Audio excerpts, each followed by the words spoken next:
Yo Black Televisión, tu gente, tu canal. Hay una nueva señal, digital y vibrante, para un Perú que sueña, talentoso y gigante.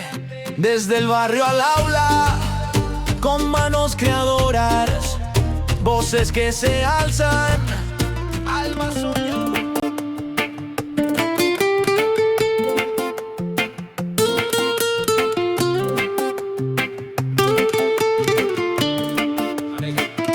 Sombras de dudas, promesas en el viento, historias no contadas, un nuevo firmamento. Entre el rumor y el eco de la multitud, buscamos la certeza, la clara plenitud. Aquí se forja el mañana, la fuerza y la razón. Aquí la voz sincera se alza en convicción. La entrevista clave, donde el velo del tiempo se empieza a romper.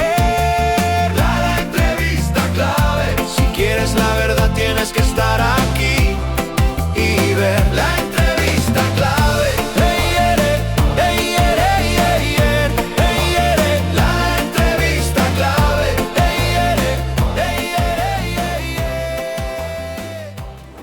Amigos de su programa La Entrevista Clave y Yo Black Televisión, estamos con Pedro Morillas. Él es un destacado empresario que en su momento dirigió una empresa llamada Carrocerías Morillas, justamente, y que era muy famosa y invertía en la bolsa. Había muchos millones de por medio, pero eso lo vamos tal vez a preguntar más adelante. Hoy día, justamente, él ya ha convertido en un escritor, porque ha escrito varios libros. Ha escrito uno último que se llama 89 segundos para medianoche. Y este libro pues me ha llamado la atención porque justamente es lo que estamos pasando en estos momentos. Antes de nada quiero dar la bienvenida a Pedro Morillas. ¿Cómo estás? Muy buenas noches. ¿Qué tal? ¿Cómo te va? Bueno, gracias por invitarme. No, gracias a ti por aceptar la entrevista. Y bueno, 89 segundos para medianoche es una metáfora, según yo tengo entendido. ¿Y de qué trata tu libro fundamentalmente? Mira, el libro es un compendio geopolítico de lo que está sucediendo en el mundo, y el nombre 89 segundos para medianoche es una metáfora, como tú lo has dicho, que demuestra lo cerca que estamos de una tercera guerra mundial. Y al hablar de tercera guerra mundial estamos hablando del holocausto final, porque no va a haber cuarta guerra. Con la cantidad de armamento nuclear que hay esparcido en todo el mundo, se habla de miles de artefactos, y cada uno más potente que el otro. Entonces,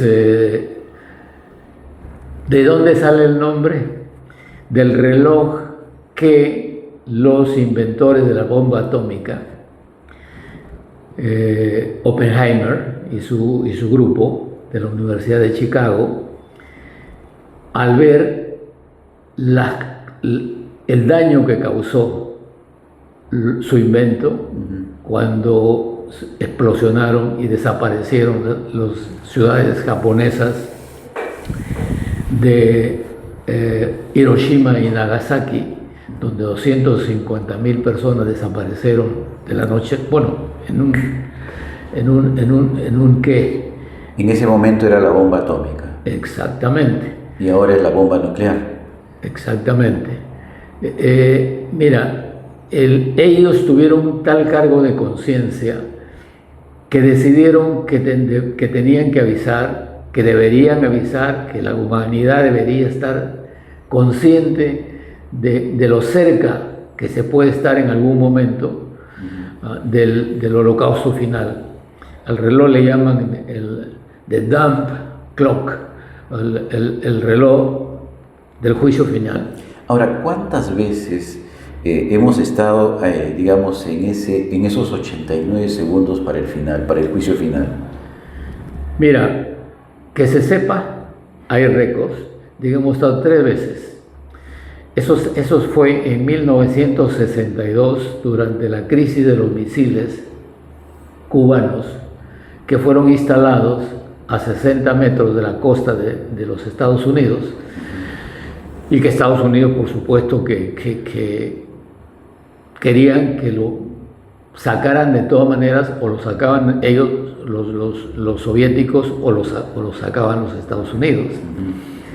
Los soviéticos defendían a Cuba porque Cuba los había pedido que les ayudaran, porque era como un pequeño que está siendo amenazado por alguien que tiene una ametralladora. Claro. Entonces este señor lo que hicieron, pues mira, acá tienes una ametralladora, porque si es que...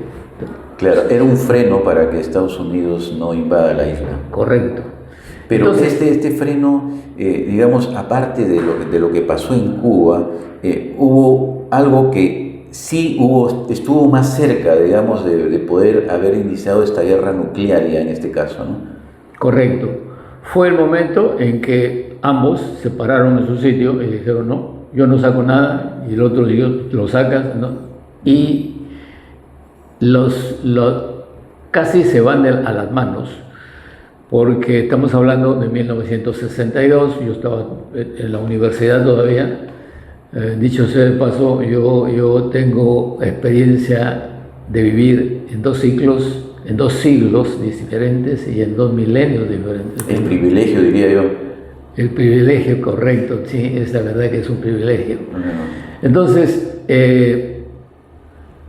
y avanzaban en el Atlántico, iban a haber una coalición, se acercaban, porque las armas nucleares, los cohetes, no tenían largo alcance, tenían que estar a una distancia más o menos cercana.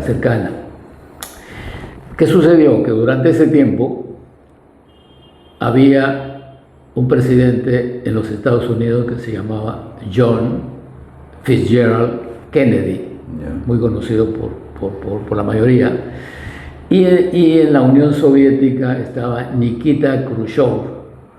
Entonces ambos, por canales diplomáticos, empezaron a dialogar, a conversar, y se dieron cuenta que esa guerra no iba a terminar ahí, esa guerra iba a avanzar por otros sitios. Claro. Y en pocas palabras, así fue. Eso se terminó en un diálogo, fue un pacto. El pacto fue que Rusia retiraba unos cohetes que tenía en Turquía a 500 kilómetros, y Rusia retiraba sus cohetes que tenía muy cerca de Estados Unidos. Pero esta información no llegó a un submarino que estaba a punto de disparar, ¿no es cierto? Esos son los casos que tú mencionaste inicialmente, que hubo casos. Hubo un caso de un submarino que estaba perdido en las profundidades y perdió el contacto con su base en Moscú. Entonces discutieron los admirales, los jefes, y el jefe de personal, un señor Arkhipov, se cerró él contra la mayoría y dijo que no quería salir a la superficie para ver si habían terminado o no. Porque el otro decía, no, mira, ya son 5 días, ya la guerra debe estar en pleno apogeo. Claro. Así que disparamos nada más, tenemos que disparar, lo que tenemos es un cohete acá. Bueno, este señor salió a superficie y se contactó y se enteró de que ya había sido resuelto pacíficamente. Curiosamente, hay una segunda oportunidad en que de un búnker que está en Arkansas, comunicaron a los oficiales, a los generales que cuidaban, que protegían a a Clinton. Lo protegían y eran de noche y les avisan de que estaban bajo ataque y que había un cohete ruso. Esto ha sido en el 50 y tantos, estamos hablando de Clinton. Okay. Y estos oficiales no fueron a despertar a Clinton, prefirieron esperar un tiempo prudencial de unos minutos. A los cuantos minutos llegó una contraorden que había sido un error, porque lo que querían que se levante y presione el botón famoso. Ahora, estas cosas que estamos narrando, el público en común no sabe esto que hemos estado al borde prácticamente de la extinción, porque detonar una bomba nuclear no solo afecta al país en el cual ha explotado, sino también somos afectados todos por la radiación que esto emana y el punto ciego que esto produce pues a nivel de todo el mundo. Se calcula que el planeta Tierra, tan lindo, tan azul, tan celeste, desaparecería en 2 horas. 2 horas con la radiación, con los derrumbes, con todo lo que puede pasar cuando se dispara o por error humano o por error de una computadora, un país dispara una bomba, el otro va a disparar. Y hablando de eso, tiene que ver mucho con la situación en este momento en Ucrania. ¿Por qué es la guerra de Ucrania? La guerra de Ucrania es fácil, es un eco de lo que sucedió en 1962 en Vietnam. En el Caribe, con Rusia. Podría haber sido o no haber empezado, porque ¿qué es lo que pedía Rusia? Y por eso invadió a Ucrania. No es como dicen los periódicos, y sobre eso quiero hablar en algún momento, que cuando digo los periódicos me estoy refiriendo a los medios de comunicación. No, masivo. De que fue una guerra no provocada. Fue provocada porque en la época de el ministro de Estado de Defensa, secretario de Estado, perdón, James Baker, era época en que se había derrumbado se había derrumbado la Unión Soviética, y entonces los americanos querían que hubiera una unión, igual que los alemanes, hubiera una reunión de Alemania. La unificación de Alemania. La reunificación de Alemania, exactamente esa es la palabra. Entonces, la Unión Soviética puso como condiciones de que no avance, digamos, la OTAN, ¿no? Exactamente. Que iba a permitir eso, pero que ya había unos límites, unas líneas rojas en que no podían avanzar más, y James Baker promete, y están en los archivos de la historia, promete que no van a avanzar una pulgada hacia el este, hacia Rusia. Ahora, esta promesa obviamente lo lanza el país gringo, el país de Estados Unidos, ¿no es cierto? Pero estas cosas no se han cumplido durante la historia.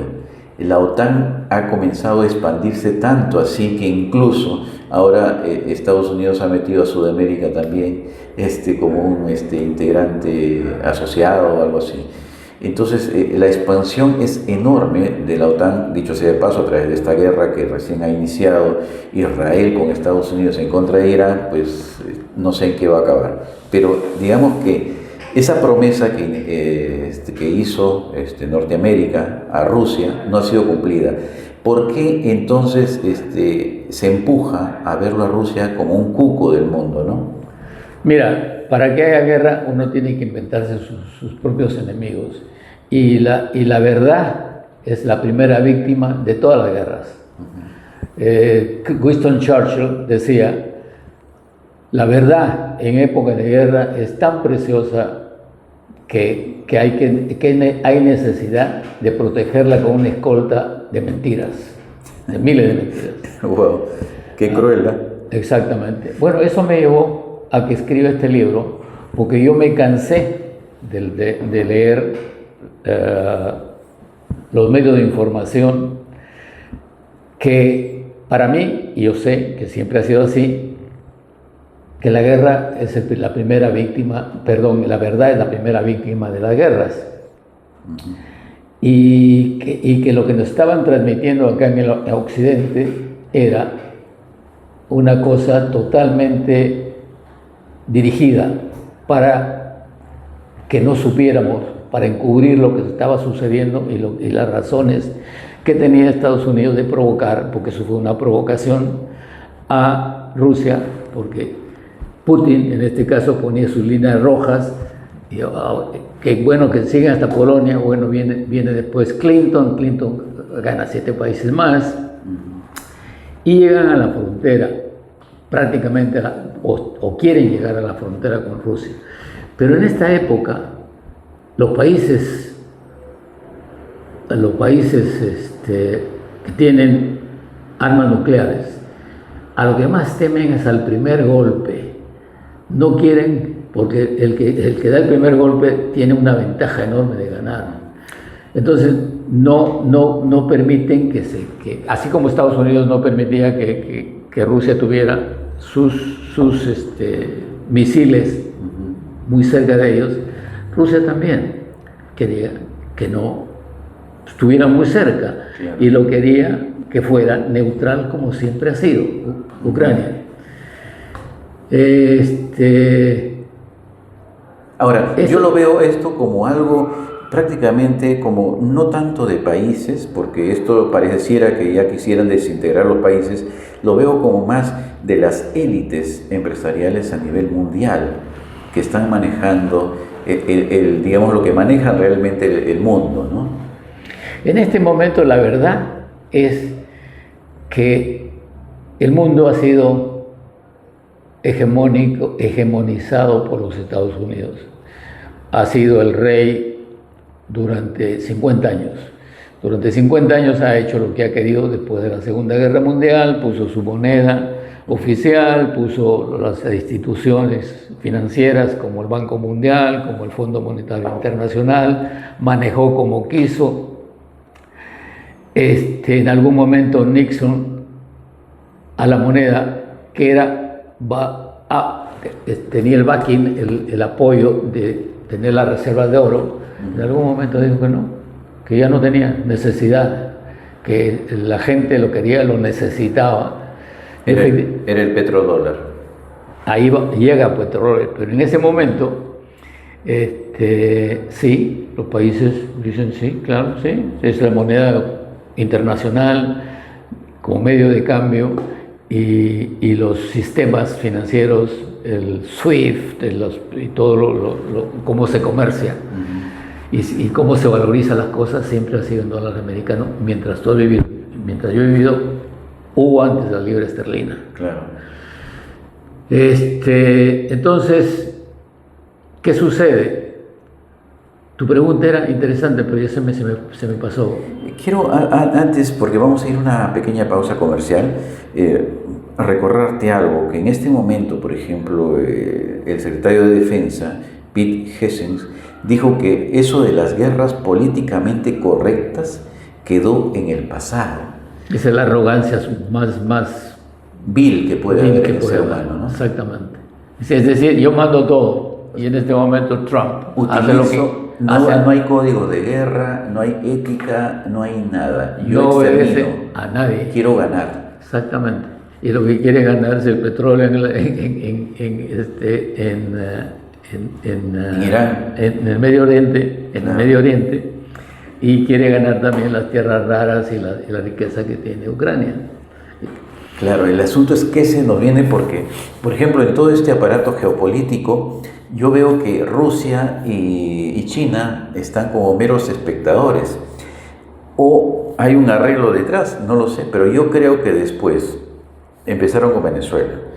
Bueno, antes ya habían empezado con países árabes, ¿no? Pero digamos de las épocas más recientes, con Venezuela, después con Irán. Dicen que después de Cuba, bueno, Cuba es un bebé de pecho. Pero después de ahí, ¿qué va a venir? Groenlandia. ¿Qué otro país más va a seguir? China. Porque el tema es China en este momento. Es China porque se ha inventado, porque China se ha inventado solo. Es un país que tiene 5.000 años de edad. Así es. Estados Unidos tiene 200, 250. Entonces, sí, el tema no es que China no sea agresivo, comercialmente es muy agresivo, pero es pacifista. Claro.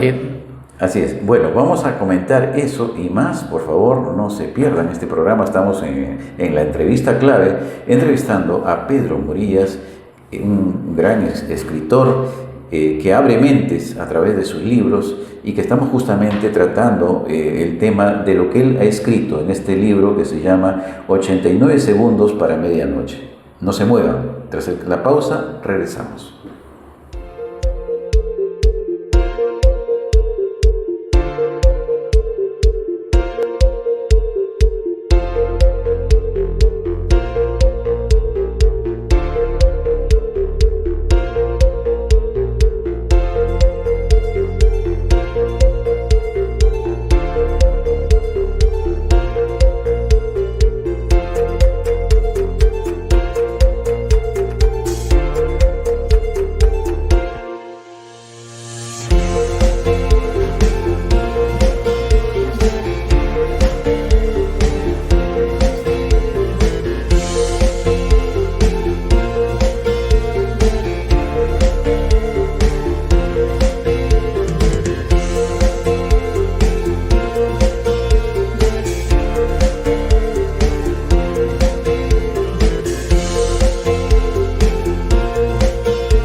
Bueno, continuamos con su programa La Entrevista Clave. Estamos con Pedro Morillas, empresario y un gran escritor.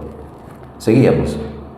Estábamos hablando sobre el tema de Estados Unidos contra China, pero antes de eso sería importante recalcar, tú te expresaste respecto a medios de comunicación que justamente a veces no difunden o no abren mentes, sino a veces confunden. Sí, correcto. Es que esa es su función. obedecen o a los editores, o a los dueños, o a los países, o a las potencias. En este caso tú me mencionaste también de que cómo era el sistema, o algo así, de que maneja el mundo. En el mundo es conocido, ya no es una mentira, ya no es una suposición, que hay algo que se llama el deep state, el estado profundo. El estado profundo está formado por los servicios de inteligencia, por los servicios diplomáticos, por los medios de comunicación, por los bancos, por la gente que mueve la economía mundial. Mueve y maneja muchísimo dinero. Porque los bancos que nosotros conocemos, ellos se abastecen de otros bancos más grandes y esos otros bancos tienen otras empresas. Es decir, es todo un sistema que se le llama el estado profundo. Ellos son los que manejan. Y creo que ha sido Putin en algún momento que dijo que durante su gobierno ha trabajado con 4 presidentes. Y todos los presidentes vienen con muchas buenas ideas, con mucha buena voluntad, y resulta que al final llegan a unos caballeros con trajes oscuros. Bueno, no son caballeros del zodiaco, son del lado oscuro. Exactamente, y le dicen, no, las cosas son así y así. Y les cambian totalmente la mentalidad. Y la política que sigue Estados Unidos, primero no tiene una política internacional. Su política internacional es la de la fuerza. Es de la guerra. Y de la guerra. Es el mejor negocio que tienen, el más grande, pero de exportación, exportan más que los 9. Claro, para subsistir Estados Unidos necesita guerras. Total. Porque se ha encontrado, él se ha hallado en un punto de no retorno para su subsistencia. Es correcto, y porque además tiene que atender una deuda, pero que es horrible. Gigantesca. Se habla de, ya ni me acuerdo, pero trillones, son un montón de 0 trillones, sí. Y cada mes tiene que pagar 1 trillón, es decir, es insoportable. Lo mismo otros países como el Reino Unido, de Gran Bretaña. Que en su momento fue, claro, una gran potencia. Hemos visto que los imperios durante la época han ido cayendo, ¿no? Lo fue en su momento Inglaterra, actualmente es Estados Unidos, pero todo es cíclico, ¿no? Entonces, la pregunta es, ¿Estados Unidos ya está llegando a un periodo de involución? Totalmente.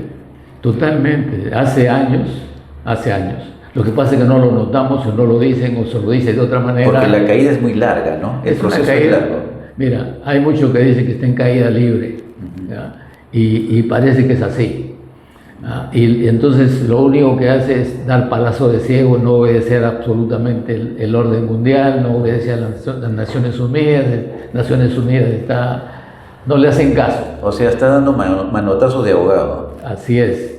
Y en este momento cree todavía que su presidente es un emperador y que el resto son sus vasallos, y como tal se comporta y como tal actúa.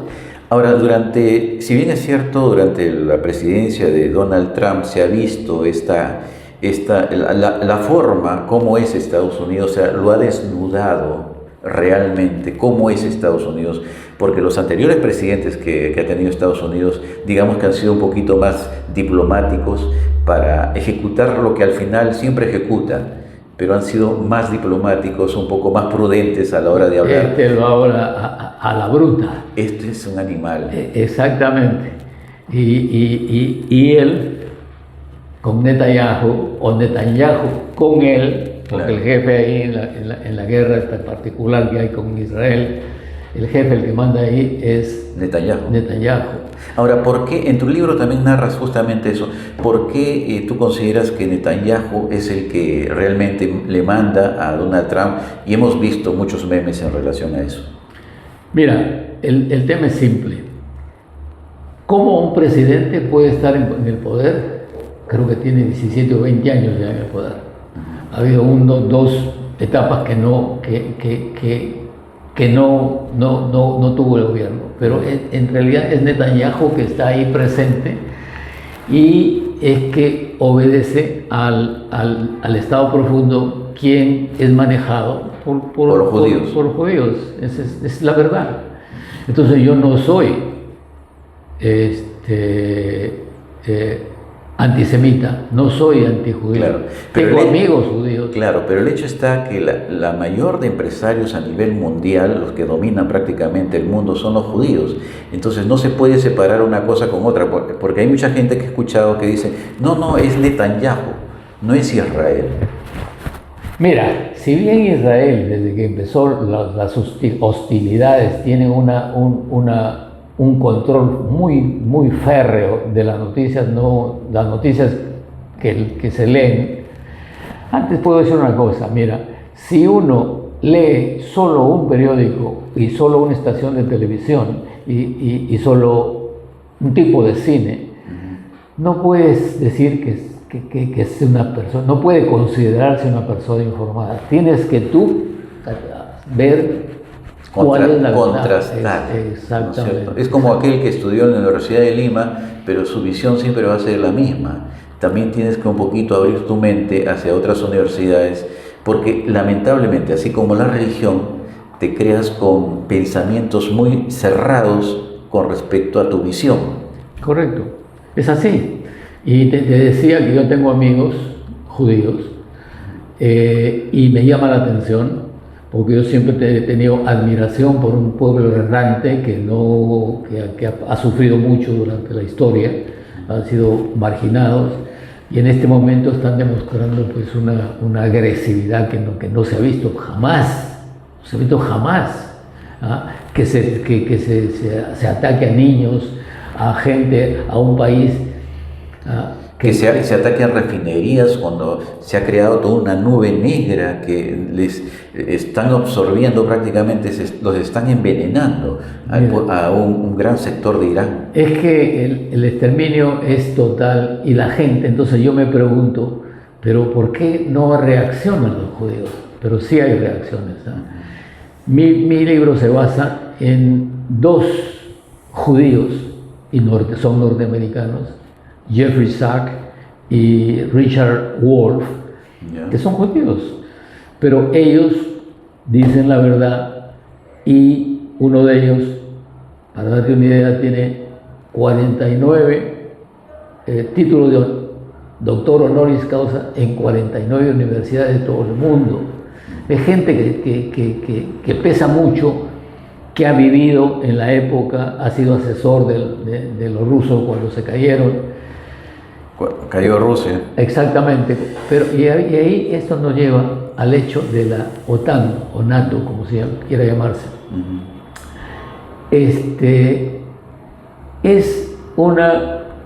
Fue creado para contener el avance del comunismo. Así es. Pero el comunismo murió.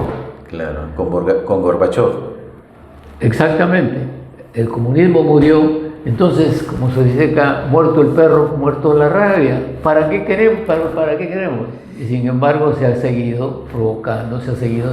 Ahora, Rusia cambió de cara con Putin en un hombre de inteligencia, que todos pensábamos que se iba a radicalizar su posición y su hegemonía en el mundo. Pero lo observamos a Rusia y a Putin con mucha cautela, o sea, un mandatario con mucha cautela.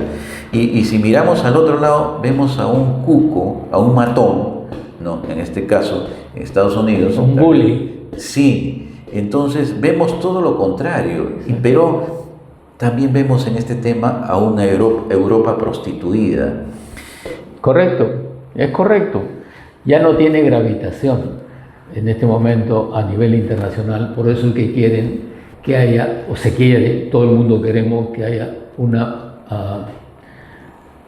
multilateralidad, que haya potencias, 3 o 4, pero que trabajen en armonía, de acuerdo a unas reglas que ya hemos mencionado antes, y que las reglas se respeten. Pero eso en este momento no está siendo así.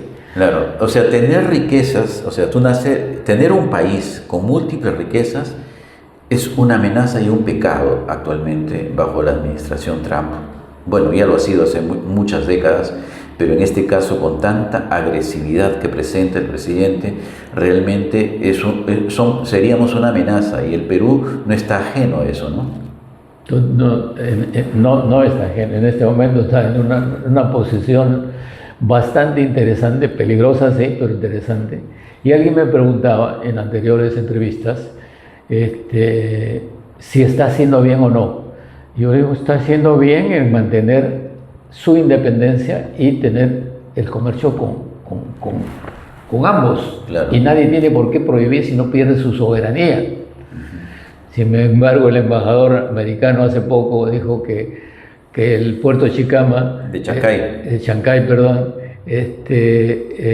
está perdiendo soberanía Perú. Frente a China. ¿Quién puede hablar de soberanía si no han respetado la soberanía de Venezuela? Claro. Y han hecho lo que ya sabemos que han hecho. Entonces, tú has dicho, se está desnudando, efectivamente, ahora el emperador está desnudo. Sí, efectivamente, se ha bajado el calzón. Sobre todo a través de Epstein y después los Wikileaks que salieron, que también tocas en tu libro justamente un personaje sobre ello. ¿Puedes hablarme sobre ese punto? Un personaje de los Wikileaks, claro. Claro. Cuando se creó la CIA, que fue posteriormente fue cuando se decidió, los Estados Unidos decidió por sí misma ser el hegemón, ser el amo del mundo. El amo del mundo. Exactamente, se creó la CIA, que es la que ha cambiado de regímenes por todo sitio y lo sabemos y perderíamos tiempo enumerando a cuántos ha cambiado. Así es. En este momento, aquí se ha atrevido hace unos días diciendo que al hijo del ayatolá que han sido elegidos, creas o no creas en esa religión, yo lo que creo es que ellos tienen el derecho, todo el mundo tiene derecho a hacer lo que quiere en su país. En su país, como quiera vivir. Exactamente. O sea, Estados Unidos se ha convertido en el comisario del mundo. Exactamente. Entonces ahí el otro día dijo que no era de su agrado, él no veía bien eso. ¿Y quién miércoles es él? Claro. Como y usted utilizando esa palabra porque es parte de la indignación también, ¿no?, que produce. Por ejemplo, el hecho de que estemos viviendo al borde del precipicio. ¿Quién le ha dado el poder a estos señores que están jugando con la guerra, que no son ni el 10% de la población mundial, para poder hacer desaparecer al 90% restantes? ¿A santo de qué? ¿Quién ha nombrado a Trump? Estoy hablando de los americanos que gobiernan en Estados Unidos, que le gusta la guerra, que le envía a sus hijos, tiene sus hijos que están en edad de poder servir. Claro. Yo, por ejemplo, cuando yo escuchaba, retrocediendo un poquito acá en el Perú, escuchando el comportamiento de Barrenechea, que es un enano, pues, ante la economía mundial y estos ricachones que hay a nivel del mundo, y la forma como se dirige, pues, y se maneja, lo que hemos visto él también, yo me imagino esta gente a nivel mundial, imagínate si es un enano, imagínate estos gigantes de la economía que manejan muchos miles de millones. ¿Cómo se endiosan, pues, ¿no? Se creen los amos del mundo, de poder manejar y decidir. Y lo que hemos visto, los presidentes latinoamericanos arrodillarse ante Trump, Milei es un payaso, por ejemplo. Entonces vemos que realmente no tenemos presidentes. Y el pobre Messi que también dice que no está preparado, culturalmente, que recién se ha dado cuenta. Yo digo, ¿tan nivel tan bajo tiene él para darse cuenta que estos para él son mentes brillantes? Mal asesorado, totalmente mal asesorado. Zapatero a tus zapatos. Soy brillante en una cosa. Pero un millonario pues no es el hombre más culto. Él solamente sabe transar. No sabe de cultura, porque si supiera de cultura no haría todas estas cosas que están haciendo. Exactamente. Pero ya sabemos todos que el señor Trump es un mentiroso compulsivo, es un enfermo mental, que simplemente está gobernando de espaldas a su pueblo, porque su popularidad ha bajado una barbaridad. Si bien es cierto que hay millones de personas que lo apoyan, sí, pero si tú eres educado en una forma, con una historia que no necesariamente, bueno, la historia en todo el mundo es diferente. Si acá estamos en Chile, yo estudié un tiempo en Chile, totalmente diferente a la que nos cuentan, ¿no? Nos han contado acá. Así. Bueno, tú has viajado por el mundo, ¿no es cierto? Claro, cierto. Puedes dar cátedra de eso. ¿Y cómo es, por ejemplo, esa parte, saliéndonos un poquito del tema para un poquito ensalzar esta entrevista? ¿Cómo es esa parte que tú quieres contar respecto a los chilenos? Que yo, por ejemplo, no. Yo siempre los he tomado como un pueblo avasallador que quiere apropiarse de lo que no les pertenece. Fue así. Lógicamente que ahí ha tenido que ver el imperio de esa época, claro, que era Inglaterra, y que lógicamente estaban muy bien ubicados en la sociedad chilena, y sucedió lo con la guerra con Chaco. El Chaco y Bolivia apareció petróleo, el Chaco está entre Paraguay y Bolivia, claro. Y Dutch Shell operaba en Bolivia, el otro operaba Chevron o una cosa de estas. Claro, dice, oye, y vieron en el salto. Ese es tuyo, ese Chaco ese es tuyo, el otro no es tuyo. Claro. Y se armó la guerra. Claro. Aquí también, eso es tuyo, mira, y esto va a Bolivia, nada. Y el potasio y la riqueza están ahí. El salitre, claro. Es así. Y al Perú nos quitaron las salas con gente también traicionera, valiéndose que siempre hay traicioneros. Siempre hay en todos sitios. Sí, pero es diferente. Me acuerdo mucho cuando estudiaba en España, y tú me has dicho que yo he visitado varios países. Efectivamente he visitado bastantes países, tengo amigos en muchos países, pero y no es porque yo haya tenido dinero o que tenga dinero, que sí he llegado a tener dinero, sí, no lo niego, soy empresario, he sido empresario, pero no. Yo he viajado por negocios. Yo tenía una empresa de turismo, Condor Travel, que tenía oficinas en varias partes del mundo y que visitaba a mis clientes, y a mí me ha gustado viajar y me ha gustado quedarme porque yo era el socio principal el tiempo que yo quisiera en algún sitio cuando había ido a visitar clientes y tal. Entonces eso me ha dado una visión. Exactamente, conversar con ellos. En algún momento voy a contar anécdotas al respecto, pero eso va a parecer como autobombo y no es mi intención. Mi intención en este momento, fíjate, disculpa que te interrumpa, es quitarle la venda a la gente que no se da cuenta que está vendado. Claro.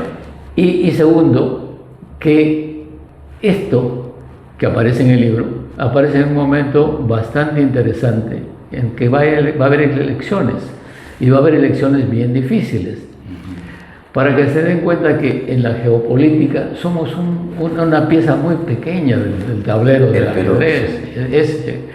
Perú ha tenido resonancia y ha aparecido por Chicama. Por Chancay. Por Chancay. ¿Y por qué? Bueno, yo soy del norte, por eso confundo Chancay. Lo ligas mucho a Chicama. Exactamente. Tú eres trujillano, ¿no? Yo soy trujillano, exactamente. Entonces, ¿a qué iba? De que Sí, está bien. Estábamos hablando respecto al mundo geopolítico, yo también me fui un poco, pero regresando al tema de Estados Unidos contra China y el mundo, tú en tu libro también tocas justamente de eso. Mira, Estados Unidos, como digo, tiene una deuda enorme. Esa deuda, ¿cómo se formó?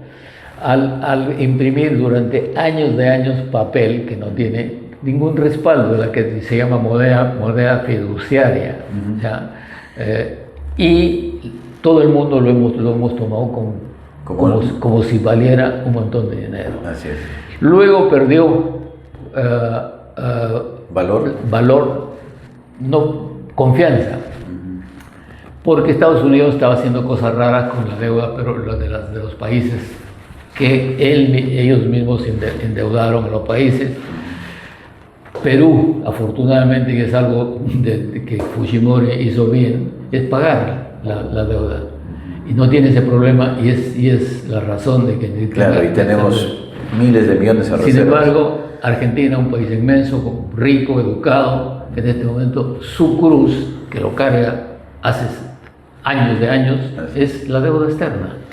Sí, es una deuda externa gigantesca que incluso el que era socio de Trump ha ofrecido, dice que va a pagar su deuda externa, pero si le vende una parte de su territorio para construir justamente lo que es la base de las IAS, ¿no? Que es muy contaminante, dice, ¿no? Que construir su sede, pero a la vez quiere vender este territorio a quien formaría parte, sería un país de él, o sea, quiere formar un país en una parte de Argentina.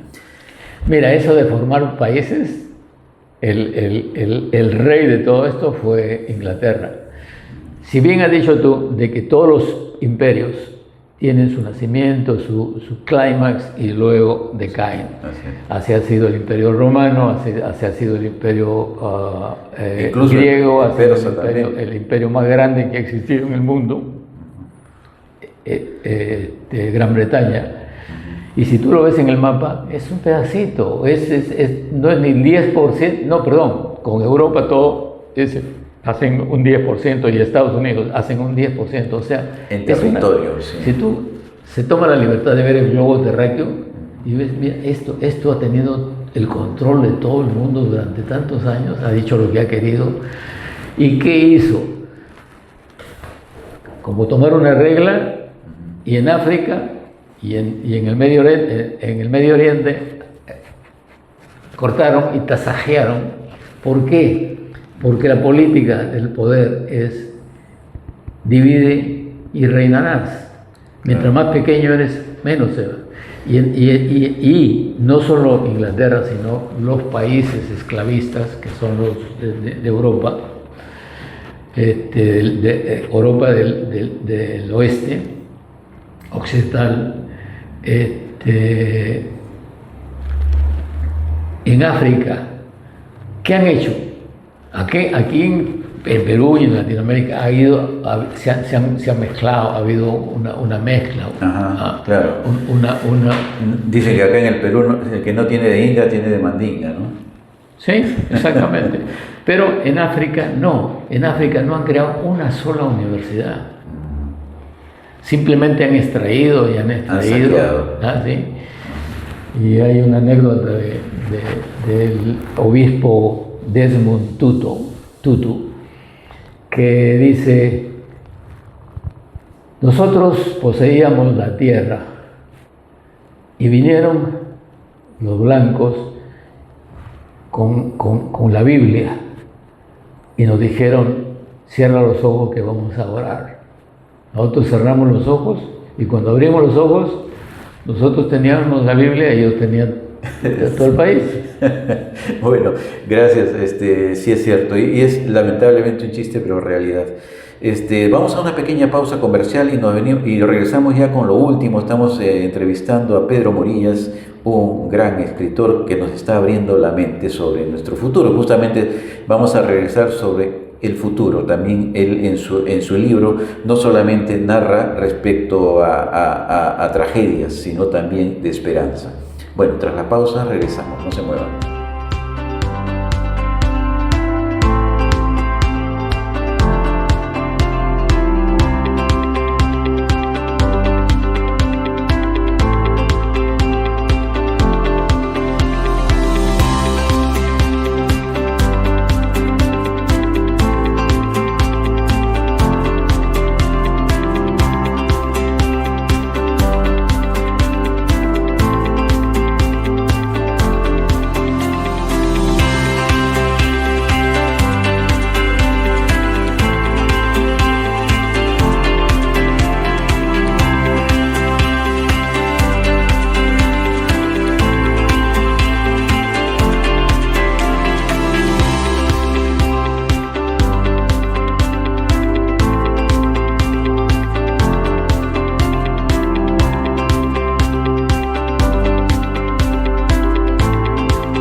programa La Entrevista Clave a través de Yoplac Televisión.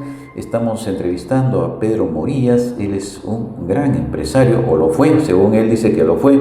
Para mí él lo sigue siendo, pero es un gran referente, porque si él lo hubieran dejado, pues él crecer, en ese momento tenía una empresa valorizada en $50 millones. Si te hubieran dejado crecer, ¿a cuánto crees tú que estaría valorizada tu empresa, la empresa Morillas? $800 millones, aunque suene y normalmente suena fuera de lugar, pero al considerarse esa cifra es porque tenía un crecimiento. Entonces lo que se ha hecho es calcular qué incremento tenía anual y hacer una proyección al momento. Ya han pasado casi más de 20 años de eso, pero al mismo tiempo se ha actualizado la moneda, porque una cosa son lo que valía el dólar, 50 millones en esa época. Exactamente. Entonces, ahora cuánto vale. Claro. Y no hay que calcular mucho, sino preguntarle a la inteligencia artificial o a Google. En proyección. Exactamente. ¿Cuánto es lo que 30 millones? ¿Cómo ibas creciendo en ese momento? ¿Y cuál es su valor actual? Claro. Pero encima de eso, había sido castigado, y es la razón por la que desapareció, con la importación de vehículos subsidiados. Esos vehículos subsidiados, nosotros movimos cielo y tierra para que pararan esa normalidad que es penada fuertemente por la Organización Mundial del Comercio. Cada bus que traían los brasileros, había una diferencia, y estamos hablando de vehículos que valen, en este momento creo que valen como $400.000, pero en esa época valían $250.000. Cada uno de ellos. Cada uno de ellos. Bien. Entonces, es el 18% que tenían que pagar a quien están invadiendo el mercado ilegalmente. Bien. Bueno, ese juicio demoró, en lugar de ser un juicio sumario, esa es la palabra, sumario, que no pasa de 6 meses, porque nadie va a poder sostener su mercado, su negocio, si no tiene mercado. No tiene mercado, no hay negocio. Así es. Exactamente. Entonces, esto acá lo han tenido y lo han hecho durar 6 años. Y 6 años que solamente en lo que tenían que compensar ahí, que era $100 millones en esa época, esos 100 millones se convierten y se hace el cálculo actual de todo eso de ahí. Que podría ser 800. Primero, ¿cuánto hubiera producido eso? Puesto en el banco si quieres, pero en negocios normales, y eso sale. Entonces, estaríamos hablando que tú, si te hubieran dejado crecer, no te hubieran puesto en la mira, pues, el gran capital, algunas empresas que están acostumbradas justamente a absorber a otras. Entonces, serías ahorita uno de los empresarios más poderosos de acá del Perú. Posiblemente, pero sí, ese es el camino que seguíamos. Yo llegué a tener 11 empresas, entre ellas Condor Travel, porque yo tenía un negocio que ponía un pie en industria y un pie en turismo. En turismo. Y ambas se complementaban perfectamente. Claro. Los buses de turismo, todos en Machu Picchu, todos eran Morillas. Pero felizmente separaste el turismo de lo otro, porque si no también te hubieran sacado todo, ¿no? No pudieron, no le dieron la importancia que tenía. Okay. No lo pensaron que era.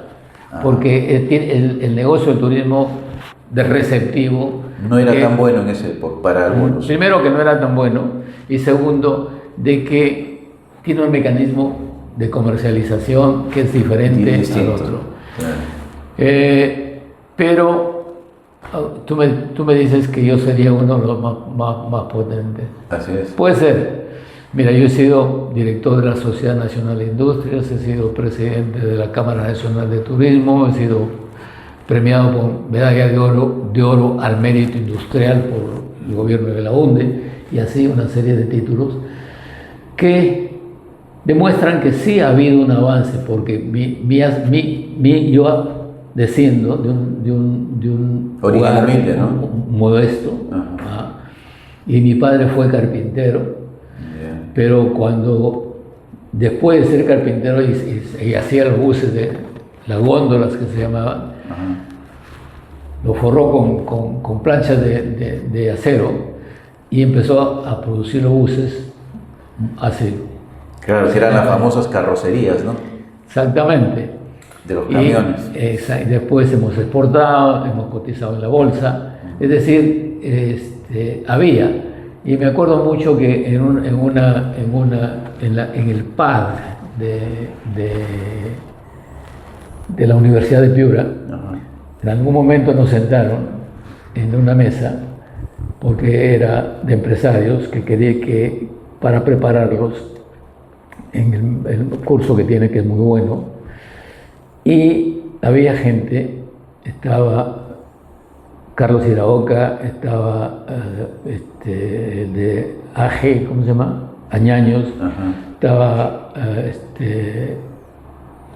¿De Lavacos? No, estaba Pero Wong. Los Wong, ya. Mito Wong, estaba, no me acuerdo quién más, y hablábamos cómo habíamos hecho nuestro dinero. Claro. Y era fascinante porque muchos de ellos lo han hecho ellos. Claro, Wong empezó con una pequeña bodega. Así es. Sin embargo, yo soy medio raro porque yo no busqué el dinero. El dinero ha ido Te llegó. llegando poco a poco. De acuerdo a tu conocimiento y a lo que tú encontraste, porque para todo hay un nicho, ¿no? Y porque copiaba del extranjero. Ya. La empresa que creció y llegó a costar mucho dinero, que es Condotravel, fue creada sin que yo invirtiera un centavo. ¿Cómo es eso? Porque tenían amigos que tenían bonos de la reforma agraria y que la única forma que podían sacar algo era ir al Banco Industrial y sacar un préstamo para meter en turismo, y se metieron a hacer un hotel. Yo ya venía de Europa, de haber estudiado turismo, y me dicen: oye Pedro, ¿por qué no te vienes a darnos una mano? Yo, sí, vamos.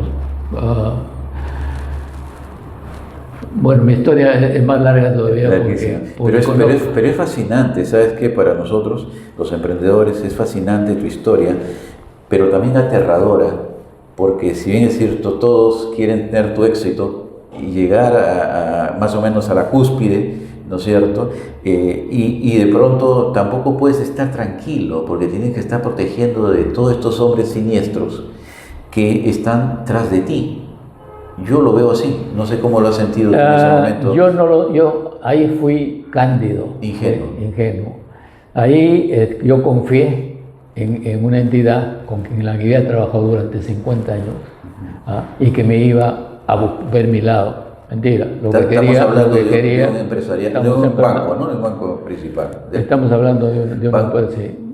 Eso ya que lean, que se enteren los que lean. Estos libros. Sí. Pero sí, yo tenía una empresa que distribuía los vehículos Mazda, distribuía Scania en Trujillo, que fabricaba artículos de fibra de vidrio, tenía una empresa de bienes raíces, que era la dueña de las plantas. Teníamos bastantes miles de metros cuadrados en plantas.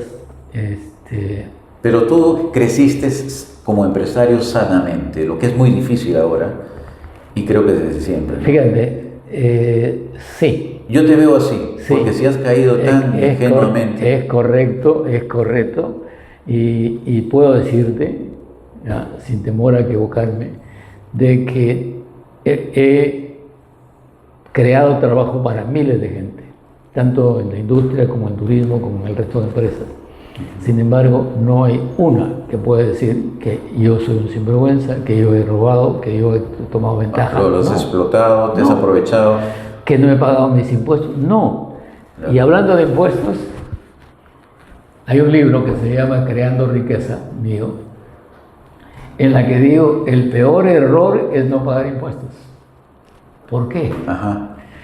Porque en turismo, Condor Travel, que no invertí dinero, porque yo invertía mi experiencia, y eso me daba, yo el socio industrial, me daba opción para el 50, tener el 50%, y el que ponía el dinero ponía el 50%.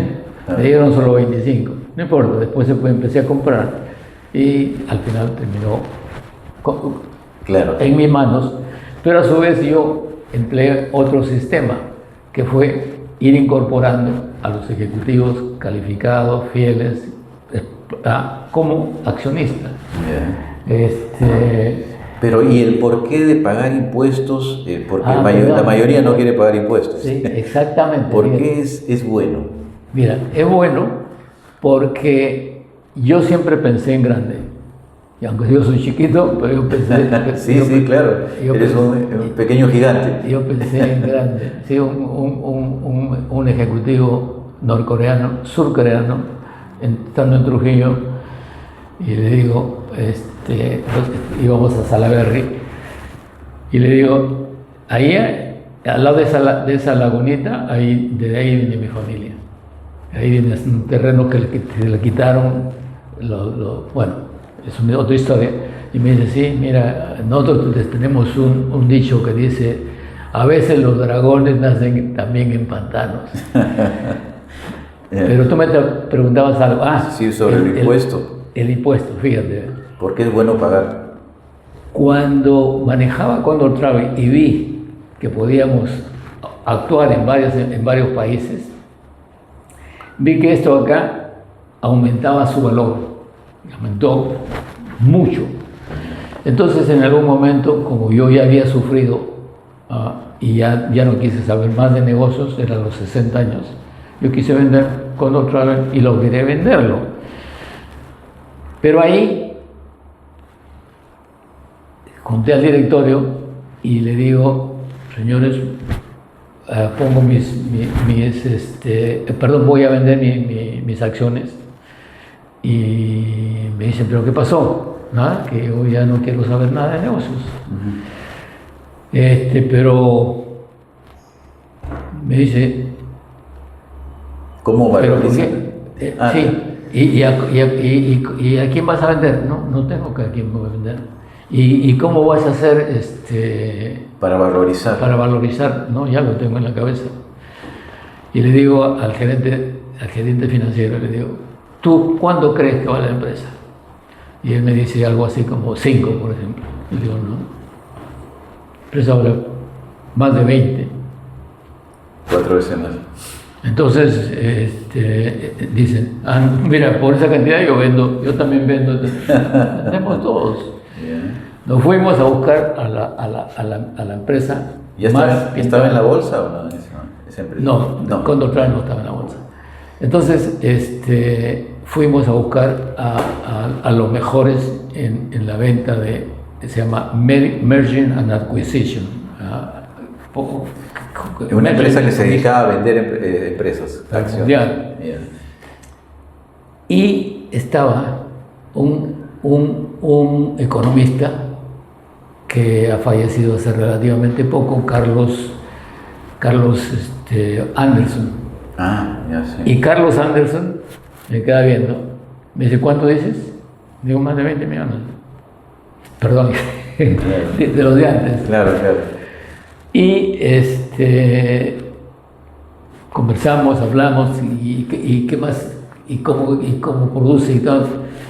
Estaba tan ordenada, había pagado todos sus impuestos, y cuando me decían, y en el 1987, ¿cuánto vendiste?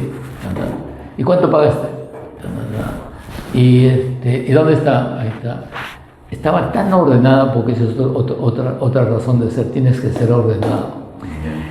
Entonces, cuando viene, ya me adelanto, un potencial comprador y dice que quiere hacer el due diligence, debida diligencia, para saber, ¿sí? Y entonces averiguan todo y te preguntan todo y te abres. No solamente Y preguntan, algo que le da el valor es el hecho, primero, que tenía el reconocimiento mundial, Claro, claro. conocimiento de marca, que conocía sus negocios y todo, pero había... no solamente era importante que estés en azul. Que no tenía contingencias, o sea, ni problemas judiciales, ni problemas laborales, ni problemas tributarios, ni nada. Eso le dio un valor.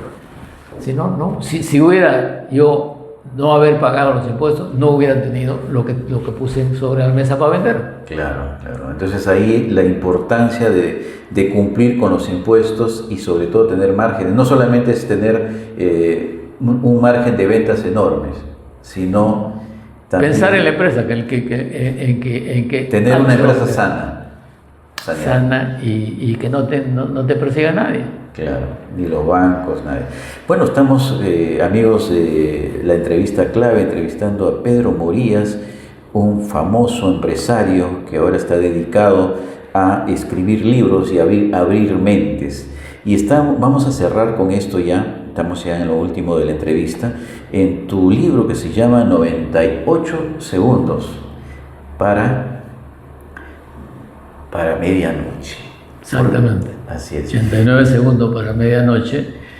Está en las mejores librerías a partir del día martes. Y hay una librería que sí ha conseguido stock, no sé dónde, pero el libro se vende en Europa, se vende también en Sudamérica. Y ¿dónde lo pueden conseguir acá en Perú? El Virrey. En el Virrey. El Virrey lo tiene en este momento, pero Okay. dentro del lunes está en estas librerías que vamos a publicar o van a publicar el distribuidor. Y al mismo tiempo está permanentemente en Amazon. Correcto. Lo pueden Bueno, a conseguir nivel ahí. mundial lo pueden encontrar ustedes Efectivamente. maravilloso libro en Amazon y bueno, si usted se encuentra en Perú, en la librería El Virrey.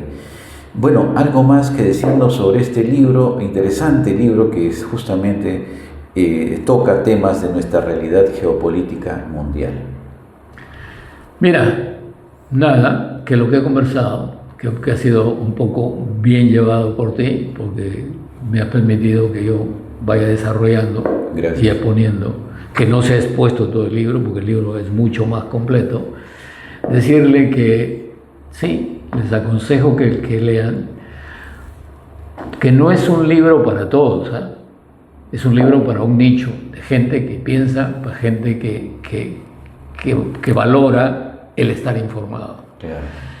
Y que sí sale en un momento oportuno cuando hay elecciones acá. Y para que la gente sepa qué es lo que hay que tener en cuenta y no elijamos a gente que en realidad es una vergüenza. Y porque es una vergüenza también tiene su parte acá en el libro. Pero, y para que votemos bien y para que se enteren de que el Perú tiene futuro y tiene mucho futuro. De eso no hemos hablado porque no hay tiempo, pero cuando mencionaste tú el capítulo de que el futuro es ahora, esa es la parte positiva. ¿Qué hice en ese capítulo? Utilicé la inteligencia artificial y le consulté qué pasaría o cuál sería el destino del mundo de aquí a 10 años, cómo sería. Y ahí da una lista que aparece aquí. Por ejemplo, dice que la educación va a ser gratuita, que el seguro de vida va a ser mucho más universal efectivamente, que la agricultura y la robótica va a crecer una barbaridad, merced a la inteligencia artificial, y que eso va a permitir más tiempo de ocio para el hombre. Que vamos a vivir más. Vamos a vivir más, efectivamente. Como Matusalén. A lo mejor, si no pasa, muere Sansón y los filisteos. ¿Eh? Bueno, si sobrevivimos a los 89 segundos para medianoche. Efectivamente, eso es mi recomendación. Te agradezco mucho la invitación y nada, estamos para conversar cuando tú lo creas conveniente. No, gracias Pedro, gracias por concedernos la entrevista. Como dije, estamos felices de contar con tus conocimientos y tu gran visión sobre lo que viene pasando y atravesando el mundo. Gracias y nos vemos, esperemos que no sea esta la última, que nos permitas poder conocer un poco más de ti y de lo que haces a nivel de la literatura. Gracias. Se alza en convicción, la entrevista clave, donde el velo del tiempo se empieza a romper.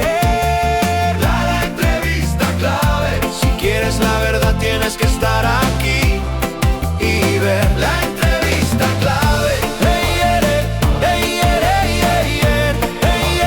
La entrevista clave. Black Televisión, tu señal principal, donde el talento emerge rompiendo el cristal. Debate y política, mentes a pensar, construyendo un Perú mejor para avanzar.